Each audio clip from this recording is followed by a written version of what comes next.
Chris Kehr, 2815 Cambridge Road. Couple things. If we were gonna, Excuse me, could you repeat your name? Christopher Kehr, Kehr, 2815 Cambridge Road. We were talking about the proposal of the schools, and the one gentleman said about maybe the buses and the parent drop-off would be at different entrances. The only thing you got to look at that too is the walkers. Probably 90% of the kids that walk to East York walk from the upper part of Haynes Acres down. So you're going to have all those buses coming out on Sundale Road when all those kids are walking and riding bicycles.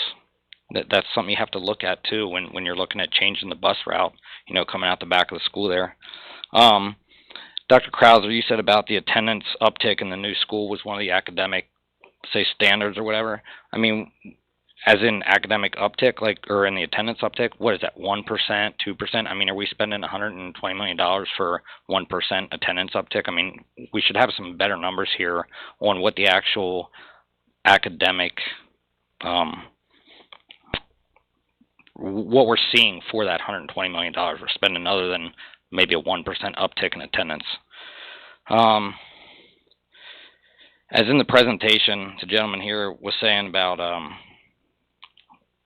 if we're going to get a presentation, even to you guys, they're giving the presentation to you guys, and we're going to show the different square footage, things that are going to be added from the advisory committee and stuff, but we're not going to give a budget.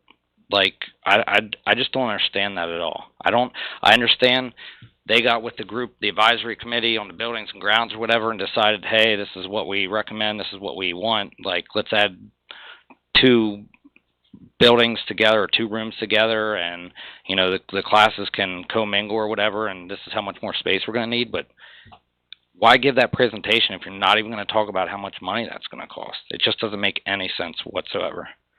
And lastly, I'd like to say thanks to James for being financially conservative for the rest of us out here that are kind of looking after, what our taxes are going to be. Everybody out here knows inflation with everything else. People are having hard time buying food, paying all this stuff. You see people losing their houses because they can't pay their taxes, sheriff sales. I used to work for the county of York, and I saw sheriff sales every single day when I worked at the administrative center. People losing their houses because they can't pay their taxes that have their houses paid off. If we think over the next 10 years that all these people are going to be able to pay this tax increase, we're crazy. Drive around Haynes Acres once. Houses were built in the 60s. How many people don't have new windows on their house? How many people don't have new doors in their house? How many houses are dilapidated? And we think we're just going to keep raising taxes, but then our house prices are going to increase? That's insane. I mean, who's going to pay for this? You can't just look at... I understand. We just got voted, all of our schools, right? 2 elementary schools and middle school.